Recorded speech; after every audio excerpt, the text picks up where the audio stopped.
ఈ స్థూల శరీరము, సూక్ష్మ శరీరము, కారణ శరీరం, ఈ మూడింటి చేత ఈ సృష్టి అంతా ఇప్పుడు ఉందా లేదా?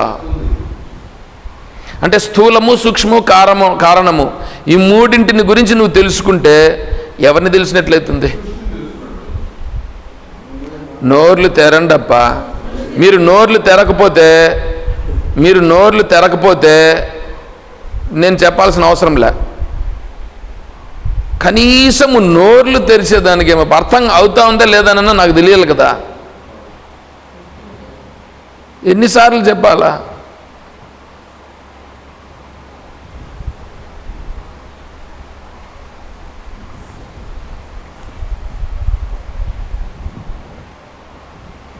అంటే ఇప్పుడు స్కూల్లో స్టూడెంట్స్ ఉంటారండి, ఒక 20 మంది ఉన్నారనుకో స్టూడెంట్లు. ఏం చేయాలి? 20 మంది కూర్చొని ఉంటారు. అందరూ ఎలా ఉంటారు? దాంట్లో ఒకడేమో ఒకసారి చెప్తే అర్థమవుతుంది, ఇంకొనికి 2 సార్లు చెప్తే అర్థమవుతుంది, ఇంకొనికి 5 సార్లు చెప్పినా అర్థం కాదు. అందుకు వాడిని ఏం చేయాలి? కాంపోజిషన్ చేయమంటారు, రాసుకొని రమ్మంటారు. మనం రాసుకొని రాము, కనీసం పుస్తకాలు కూడా పెట్టుకోము. కానీ వేదాంతం తెలియాల. ఇటు చెప్తా అంటే ఏం చెప్తా ఉన్నాం? ఇప్పుడు నేను చెప్తున్నానంటే దేని గురించి చెప్తున్నాను చెప్పండి? ఇప్పుడు స్థూలము, సూక్ష్మము, కారణము అని అంటే అప్పుడు దేని గురించి చెప్పినట్లు అవుతుందండి? సృష్టి తెలిసిపోతుంది నీకు సృష్టి తెలిసిపోతుంది అంటే అంత గొప్ప విషయం చెప్తున్నారు అంటే అంత గొప్ప విషయం అనేటువంటిది సామాన్యమా? ఇది దాన్ని నేనైతే తలకాయ బద్దలు కొట్టుకొని నేను చెప్పడానికి ప్రయత్నం చేస్తున్నాను, కానీ దాన్ని గ్రహించట్లేదండి. గ్రహించుట లేదు, దానికి తగిన రెస్పాన్స్ లేదు, వాల్యూ కూడా లేదు. గుర్తిస్తే కదా, దేనైనా గుర్తిస్తే రెస్పాన్స్ వస్తుంది, వాల్యూ వస్తుంది.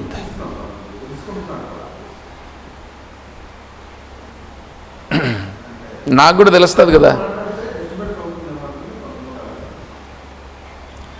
కనీసం నోరు పెదాలన్నా కదిలిస్తారు గట్టిగా చెప్పలేకపోతే.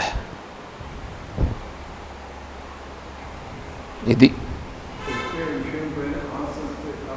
కాన్సన్ట్రేషన్ చెయ్యండి. కాన్సన్ట్రేషన్ చేయండి, చేస్తా ఉండండి.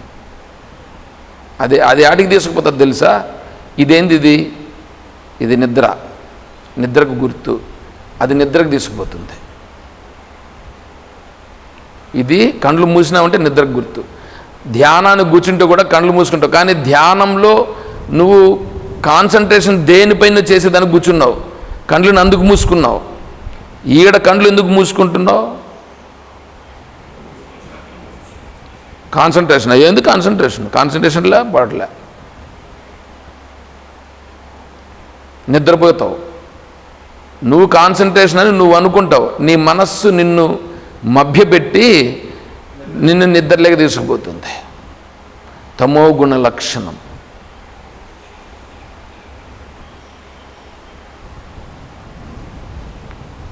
ఏం చేస్తామండి?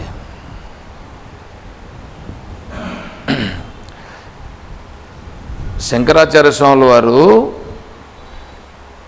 దీనికి సంబంధించి రా మెటీరియల్ని ఇక్కడ ప్రజెంట్ చేస్తున్నాడు. రా మెటీరియల్ అంటే ఏంటి? మూలమును ప్రజెంట్ చేస్తున్నాడు. ఆ మూలమును ప్రజెంట్ చేస్తే మూలమును తెలుసుకుంటే ఏమవుతుంది? ఇప్పుడు మొత్తం తెలిసిపోతుంది. మొత్తం తెలిసిపోతుంది అంటే ఆడేం జరుగుతుంది, ఏడేం జరుగుతుంది, ఎట్లా జరుగుతుంది అని కాదు అక్కడ అర్థం. ఏంది అనేది తెలుస్తుంది. ఏంది అని తెలిస్తే ఏమవుతుంది తెలుసా? నువ్వు ఫ్రీ అవుతావు. దానికి సంబంధించి నీలో ఉండే వికారాలు తగ్గిపోతాయి. నేను పలానా కులము అనేది ఉంటుంది. కులమా? ఏంది అసలు కులం అంటే ఏంటి? ఇక్కడ శరీరం అనేది ఇది కదా, మరి కులం ఎందుకు అనేది వస్తుంది. చూసుకోండి, మీకు ఉన్నతమైనటువంటి స్థానము చెప్పేదాన్ని గురించి ఇక్కడ చెప్తున్నాం. దానికి ప్రాధాన్యం ఇస్తారో, లేకపోతే ఒక సర్కిల్ గూచుకొని మా పరిధిది, మేము పలానా కులస్థులం, మేము పలానా మతస్థులం, మా దేవుడిది, మా పద్ధతులు ఇవి అనే దాంట్లో చిక్కులుకుంటారో అది మీ ఇష్టం. నేను ఈ మాటలు చెప్పేటట్లుగా మీరు చేస్తున్నారు. నేను ఇట్లా చెప్పేటట్లుగా మీరు, ఎందుకంటే మీ నుంచి రెస్పాన్స్ కన్నా బాగా వస్తూ ఉంటే అది నేను ఇట్లా చెప్పనప్పుడు అప్పుడేం చెప్పాల్సి, నేను డైరెక్ట్గా చెప్పుకుంటూ పోతుంటా. ఏది చెప్పకూడదు అనుకుంటానో అది చెప్పేటట్లు చేస్తారు. నేను నా మనసులో నేను ఎంత ప్లాన్ చేస్తాను తెలుసా, ఈ విషయాల గురించి అసలు ఏ విధంగా ఉండాలా, నేను ఎట్లా ఉండాలా, నేను ఎలా ప్రస్తావన చేసుకోవాలా, నా మార్గం ఎలా నేను నిర్దేశం చేసుకోవాలా అనేటువంటిది నేను ఆలోచన చేస్తాను. నా దృష్టి అలా ఉంటుంది. నా దృష్టిలో నేను పోయి చెప్పుకుంటూ పోతూ ఉంటాను. దానికి ఏమీ రెస్పాన్స్ లేనప్పుడు వీళ్ళకి నేను చెప్తానేది అర్థమవుతుందో అర్థం కావట్లేదు. ఎందుకంటే అర్థం లేకుండా చెప్పినామని అనుకోండి ఉపయోగం లేదు. పైగా ఏమవుతుందంటే అది వృధా అయిపోతుంది. చాలా గొప్ప విషయాన్ని కూడా, ఇప్పుడు కోతి దగ్గర ఒకడు మొక్కజొన్న చేను వేశాడు. మొక్కజొన్న బాగా పెరిగింది, కంకులన్నీ వచ్చినాయి. కరెక్ట్గా ఇంకా కోత దగ్గరలో ఒక వారం రోజుల్లో కోస్తారు. అటువంటి పరిస్థితులు ఏమైందంటే చుట్టూ కోతులు ఉన్నాయి. ఆ కోతులని తరిమేదానికి మధ్యలో వీళ్ళు ఏం చేస్తారంటే ఒక మంచె ఒకటి ఏర్పాటు చేసుకుంటారు. దానిపైన నిలబడుకొని వీడేం చేస్తాడంటే డబ్బా కొడుతుంటాడు, ఈ ఒడిసెల రాయలు కూడా వేస్తుంటాడు. ఈ ఒడిసెల రాయలు వేసేదానికి ఏం చేశాడంటే వాడు ఆ చిన్న రాళ్ళు కావాలిగా, ఒక పక్కలో ఒక చిన్న వంక ఒకటి ఉంటే ఆడపై రాళ్ళు ఏరుకొని వచ్చినాడు. వాడు మంచి రాళ్ళు ఏరుకొని వచ్చినాడు. సున్నితంగా ఉండేటువంటి బాగా ఉండే రాళ్ళని ఏరుకొని వచ్చి వాడి దగ్గర పెట్టుకొని, మంచి దగ్గర పెట్టుకొని దాంట్లో తీసుకొని ఇసురుతూ ఉన్నాడు. ఇట్లాగా ఇసురుతూ ఉంటే ఆ పక్కలో ఇది ఉంది కదా, వంక అని ఏదో చెప్పినాం కదా, ఈ వీటికి తగులుతూ బర్రని పోయి ఆ రాయి ఏమవుతుందంటే ఆ నదిలో పడుతూ ఉంది. వీటన్నింటితో చేశాడు. సాయంకాలం అయింది. తర్వాత ఏం చేశాడంటే కొన్ని రాళ్ళు మిగిలితే బాగుంటే పిల్లలు ఆడుకుంటారని ఆ రాళ్ళని ఇంటికి తీసుకెళ్ళాడు. ఈ 5 రాళ్ళు ఆట ఆడతారు తెలుసా మీకు, ఎగిరి. అందుకని ఒక 5 రాళ్ళు మాత్రం బాగుండేట్టు వెతిపెట్టుకొని మిగతా రాళ్ళనంతా ఇసిరేసి వచ్చాడు. సరే, ఆ 5 రాళ్లతో ఇంటికి తీసుకొని వచ్చి ఇంటి దగ్గర ఆ పిల్లలు ఉంటే వాళ్ళకి ఇచ్చాడు. వాళ్ళు ఆడుకుంటూ ఉన్నారు.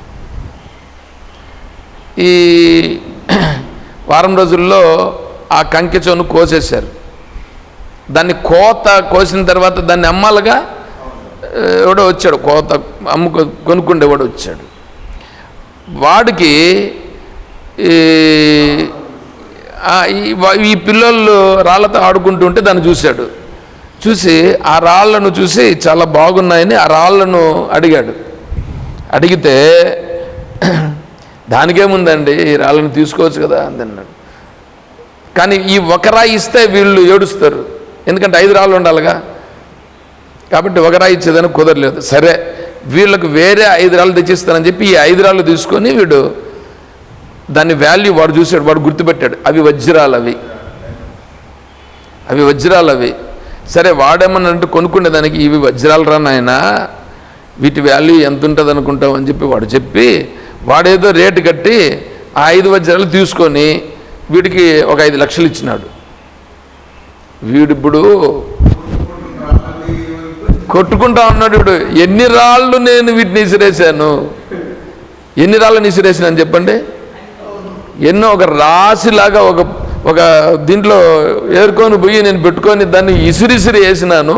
ఇప్పుడు అవి దొరుకుతాయి, అవే నీళ్ళల్లో పడినాయి, నదిలో పడినాయి, ఆడపోయినాయి ఏంటో. ఈ 5 రాళ్లతో సంతోషించట్లా. ఇప్పుడు ఎన్ని రాళ్లను పోగొట్టుకున్నాను, ఎన్ని వజ్రాలను పోగొట్టుకున్నాను.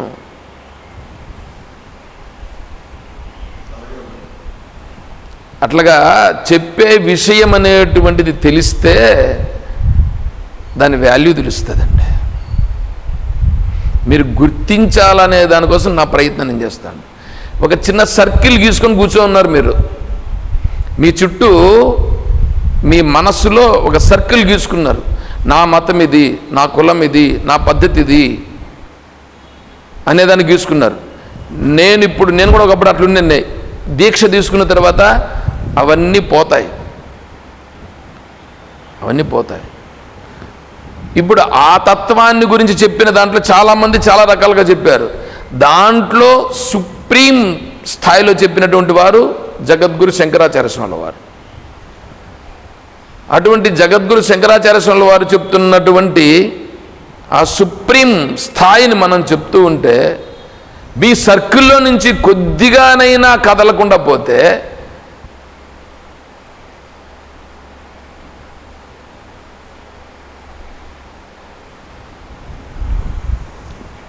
కాబట్టి పంచీకృత పంచమహాభూతై కృతం. ఇప్పుడు చూడండి,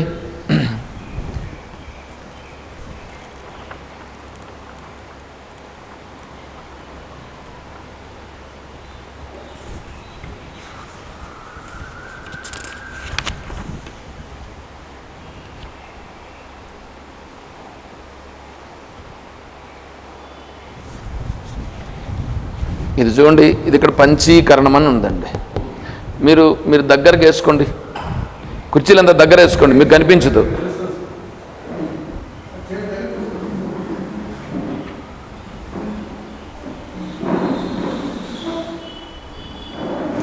దగ్గరగా మీరేమ్మా మీకేమన్నా దూరదృష్టి ఉందా?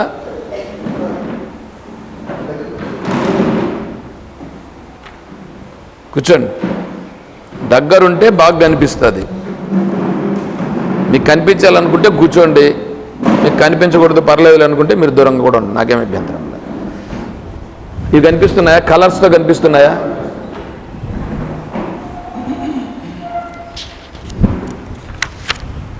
ఇది ఉందా చూడండి, ఇది బ్లాక్ అండ్ వైట్. దీంట్లో మీకు బాగా క్లియర్గా కనిపించదు, కూర్చోండి అమ్మగారు.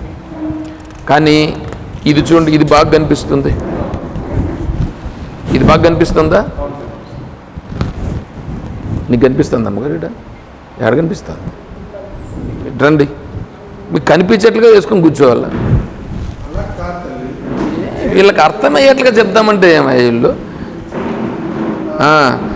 ఈడేసు ముందరయ్యి, అది కూర్చో, ఇంకా ముందరరా. మీకు కనిపిస్తుంది, ఆడేసుకుంటూ కనిపించదు. మీరు నాగరాజ స్వామి వెనకాల వేసుకోండి.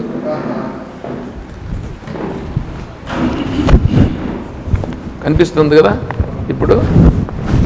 ఇప్పుడేంటి? ఇప్పుడు చూడండి, ఇవి నేను నిన్న చెప్పాను 5. ఇవి సూక్ష్మ పంచతన్మాత్రలు. సూక్ష్మ తన్మాత్రలు అంటే మీ శబ్ద, స్పర్శ, రూప, రస, గంధ. ఇది శబ్దము. ఏమండి? శబ్దము. ఇది స్పర్శ, ఇది రూప, రస, గంధ. ఇవి తన్మాత్రలు. తన్మాత్రలు అంటే సూక్ష్మ రూపంగా ఉన్నాయండి, సూక్ష్మ రూపంగా ఉన్నాయి ఇవి. అప్పుడు అంతా ఒకటే విధంగా ఉన్నాయి. వాటి ఏమీ దాంట్లో కనిపించట్లా. సరే, తర్వాత ఏమైందంటే ఒకటొకటి ఏమైనాయి, 2గా విడిపోయినాయి. మీరు ముందర రండి, హరీష్ గారు అడు కూర్చోండి, నాగరాజ వెనకాల కూర్చో. రాక వచ్చినప్పుడన్నా దీన్ని ఉపయోగించుకోలే. ఆ సెల్ లోపల పెట్టు, సెల్ లోపల పెట్టే, జోబులో పెట్టు. చూడు, చూసి వింటే నీకు తెలుస్తుంది. ఇప్పుడేమైంది? 2 అయినాయండి. ఇవి ఏంటివి? ఇవి తన్మాత్రలు అంటే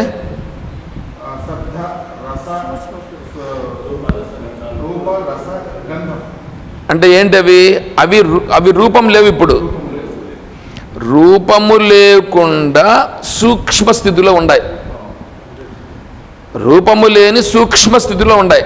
శబ్దము కానీ, స్పర్శ కానీ, రూపము కానీ, రసము కానీ, గంధం కానీ. ఇప్పుడు మనకు రూపాలు, మీరందరూ రూపాలు కనిపిస్తున్నారుగా, ఈ రూపము లేదు. కానీ రూపము లేదు కానీ ఇప్పుడు మనిషి శరీరం చనిపోయిందండి, దాన్ని ఎత్తుకొని కాల్ చేసినాము, పూర్తి చేసినాము, ఏదో ఒకటి చేసినాము. ఇప్పుడు రూపం ఉందా పోయిందా? రూపం పోలా, నీకు కనిపించలేదంతే. నీకు కనిపించలేదు కానీ అది రూప తన్మాత్రలో గెలిచింది. మీరు ఎందుకు చెప్తున్నానంటే, మీరు రూపం అంటే ఇదే అనుకుంటున్నారు. మీరు ఇది రూపం అనుకుంటున్నారు. ఇది రూపం కాదు, ఇది రూపము నుంచి వచ్చిన స్థూల స్వరూపం, సెటిల్ బాడీ, అంటే స్థూలంగా తయారు చేసినటువంటిది. చక్కెర అంటే తీయదనం. తీయదనం అనేటువంటిది దాంట్లో కనిపిస్తుందా? నోట్లో పెట్టుకుంటే నాలుకకు తెలుస్తుంది, చేతి మీద వేసుకుంటే తెలీదు. ఇప్పుడు దాంట్లో తీయదనం ఉంటే నీకు చేతి మీద వేసుకుంటే కూడా తెలియాలిగా, తెలియదు. అంటే సూక్ష్మ రూపంగా ఉంది. ఆ సూక్ష్మాన్ని గ్రహించేది నాలుక మాత్రమే. అలాగే తన్మాత్రలు అంటారు, అవన్నీ సూక్ష్మంగా ఉన్నాయి. సృష్టి ఏర్పడలే, ఇంకా ఏర్పడినప్పుడు తన్మాత్రల రూపంగా శబ్ద, స్పర్శ, రూప, రస, గంధ ఉన్నాయి. అవేమైనాయి? ఒకటొకటి రెండైనాయి. ఇక్కడ రెండైనాయా? ఒకటొకటి రెండైనాయి. ఇప్పుడు రెండైన తర్వాత మళ్ళీ ఏమైందంటే, ఇక్కడ చూడండి, వీటికి కలరింగ్ ఇచ్చారు చూడండి. ఇప్పుడు ఆకాశం అనేటువంటి శబ్ద తన్మాత్ర ఇది. శబ్ద తన్మాత్ర, స్పర్శ తన్మాత్ర, రూప తన్మాత్ర, రస తన్మాత్ర, గంధ తన్మాత్ర, ఇలా కలర్స్ ఇచ్చారు. ఒక్కొక్క కలర్ ఇచ్చాడు గుర్తించడానికి. సపరేట్గా కలర్స్ ఇచ్చాడు. సరే, ఇప్పుడేమైందంటే పైనుండేటివి అన్నీ అలాగే ఉన్నాయి. కిందకు వచ్చేటప్పటికి మళ్ళీ ఒకటొకటి ఏమైంది? నాలుగుగా విడిపడింది. ఇక్కడ ఒకటొకటి నాలుగుగా విడిపడిందండి. ఇప్పుడు ఇది చూడండి, ఇది పైన ఒకటి ఉందా, సగం 50%. మిగిలిన 50% 4 అయిందా? మిగిలిన 50% 4 అయింది. కిందున్నవి 4 అయ్యింది. ఓకేనా? ఈ 4 అనేటువంటివి ఇప్పుడు చూడండి, ఈ 4 ఇదే కలరే ఉంటుందా, ఇంక వేరే కలర్ ఉంటుందా?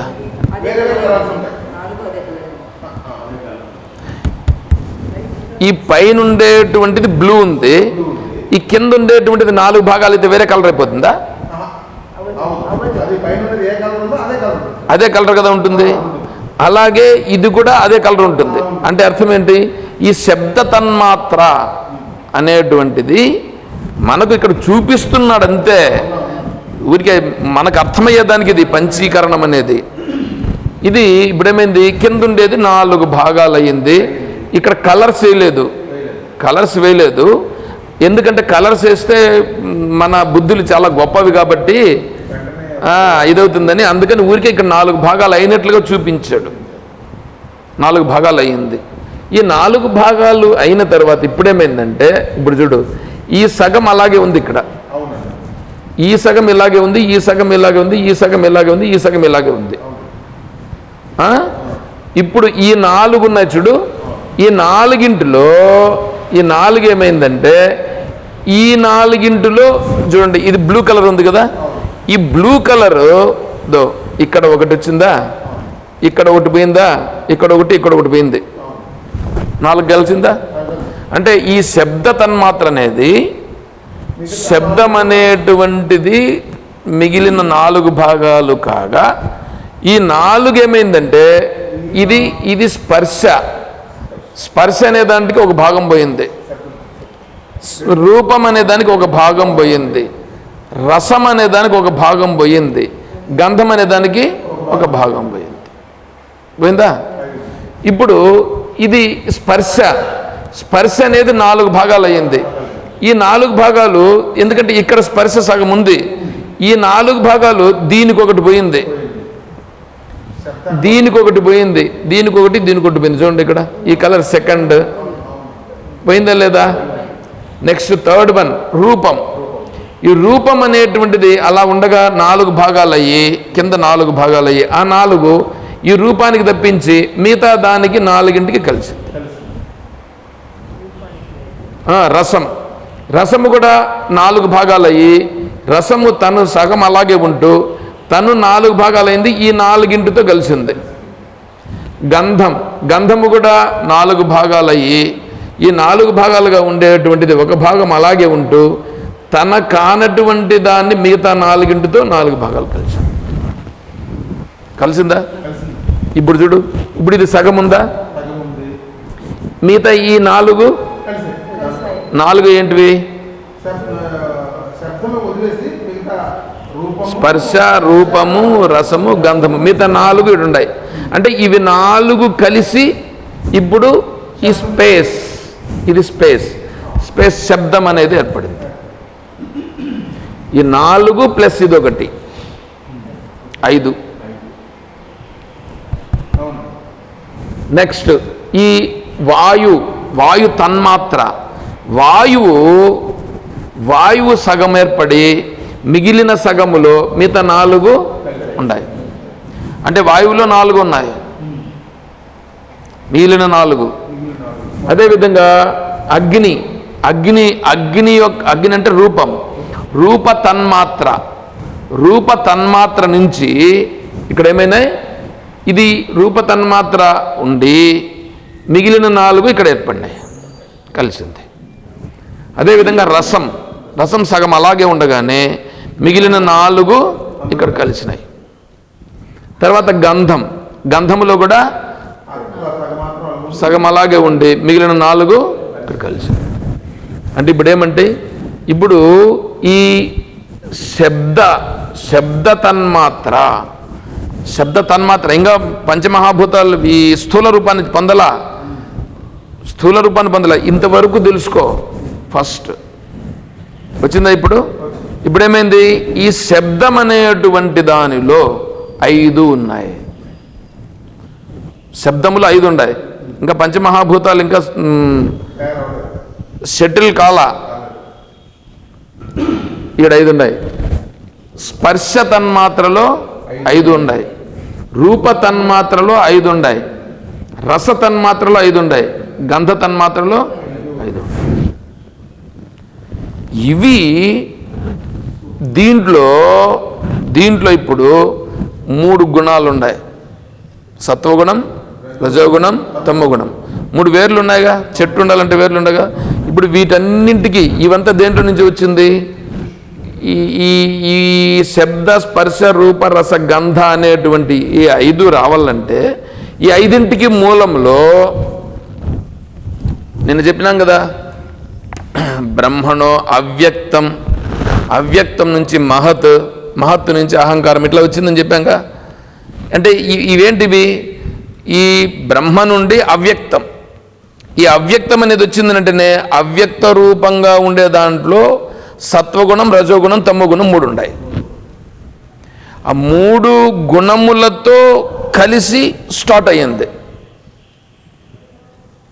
అవ్యక్తం వచ్చిందంటేనే సత్వరజస్తమో గుణాలతో కలిసినటువంటిది ఇప్పుడే వచ్చింది. అక్కడ అది లేకుండా ఉండేటువంటిది బ్రహ్మ, అది లేనిది బ్రహ్మ. దాంట్లో నుంచి ఇప్పుడు ఈ 3ంటితో సూక్ష్మ రూపంగా ఉండేటువంటిది వ్యక్తమైనది. వ్యక్తము, అవ్యక్తం అంటే చెప్పడానికి వీలు కానిది, చూడడానికి వీలు కానిది, దేనితోనూ కుదరనటువంటిది. అవ్యక్త రూపంగానే అది ఉందనంటే దానికంటే గొప్పది బ్రహ్మ. ఇంకా అది ఎలాగో చెప్పడానికి వీలు కాదు. అట్లాంటి బ్రహ్మ నుండి అవ్యక్త రూపముగా సత్వరజస్తమో గుణాత్మకమైనటువంటి అవ్యక్తం అనేది ప్రకటమైనది. ఆ అవ్యక్తము నుండినే మహత్ నుంచి అహంకారం. ఆ అహంకారం అనేది ఇప్పుడు ఇలా అయింది. అది కూడా సూక్ష్మంగానే ఉంది, అది కూడా సూక్ష్మంగానే ఉన్నది. ఇప్పుడు సత్వరజస్తమో గుణాలు 3ంటితో కలిసి ఉన్నాయి. ఇప్పుడు ఇది సత్వరజస్తమో గుణాలతో ఉంది. ఇది సత్వరజస్తమ గుణాలుతుంది, ఇది సత్వరజస్తమ గుణాలుతుంది, ఇది సత్వరజస్తమ గుణాలుతుంది, ఇది సత్వరజస్తమ గుణాలుతుంది. అంటే 3 ఇప్పుడు ఒకటొకటి గుణములతో, ప్రతి ఒక్కటి గుణములతో ఉన్నది. ఏమంటే గుణములతో ఉంది. అలా గుణములతో ఉన్నటువంటిది, సత్వరజస్తమో గుణాలతో ఉన్నటువంటిది, ఆ గుణముల ప్రభావం పనిచేస్తుందిగా. సత్వగుణము, రజోగుణం, తమో గుణం ఏం చేయాలనేది ఉంటుందిగా. ఇప్పుడు అది ఏమి చేయాలనో ఇంకా మొదలు పెడుతుంది. ఏం చేయాలనో మొదలుపెట్టి దానిలో నుంచి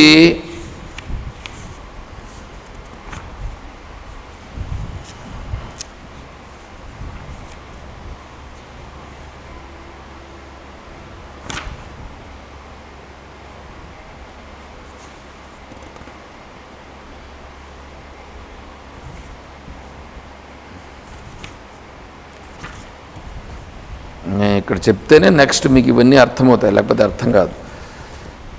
సరే, ఇప్పుడు అదేమైందంటే సత్వగుణం, రజోగుణం, తమో గుణముతో ఏర్పడినటువంటి ఇలా ఏర్పడింది కదా. దాంట్లో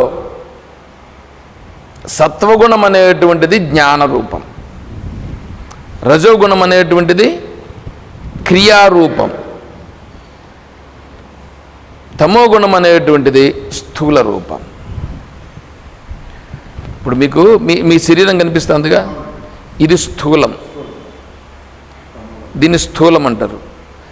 తర్వాత రజోగుణం అంటే మీరు కదిలితే అది రజోగుణం. మీరు ఏ విధంగా కదిలినా రజోగుణం. శరీరం ముందంటే తమో గుణం.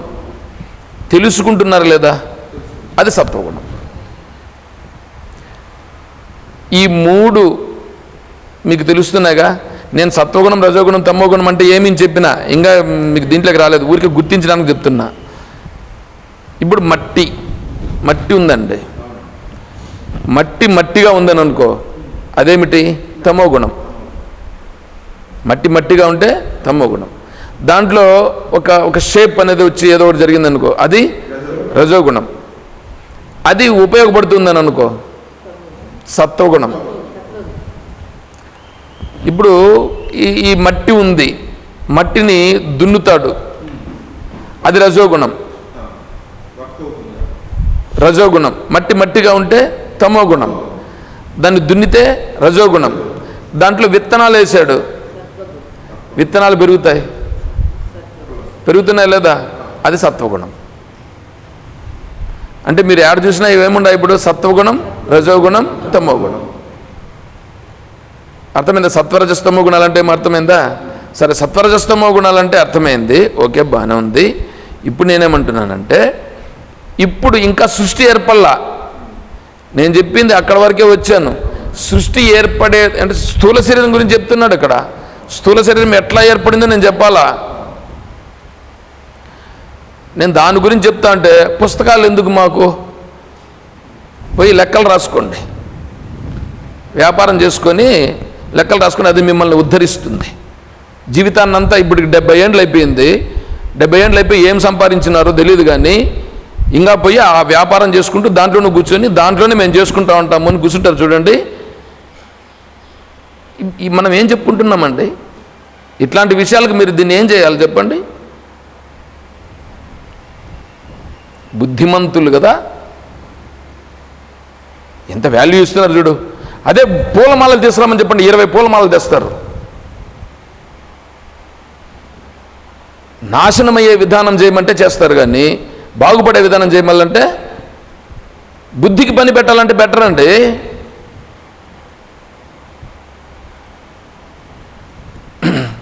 స్థూల పంచమహాభూతాలు ఏర్పడేదానికి సూక్ష్మ రూపంగా ఉంది కదా. ఈ సూక్ష్మ రూపంగా ఉండేటువంటివి ఏమైనాయంటే, ఇప్పుడు మీరు మనకు వర్షం పడుతుందిగా, వర్షం ఎట్లా పడుతుందండి? మేఘాలకు వచ్చింది. మేఘాలకు ఎక్కడి నుంచి వచ్చింది? అంటే ఆవిరి, సూర్యుని యొక్క వేడి వలన సముద్రంలో ఉన్న నీళ్లు ఆవిరవుతాయి. ఆవిరేనాయా? అంటే ఇప్పుడు ఆవిరి రూపంగా వెళ్ళి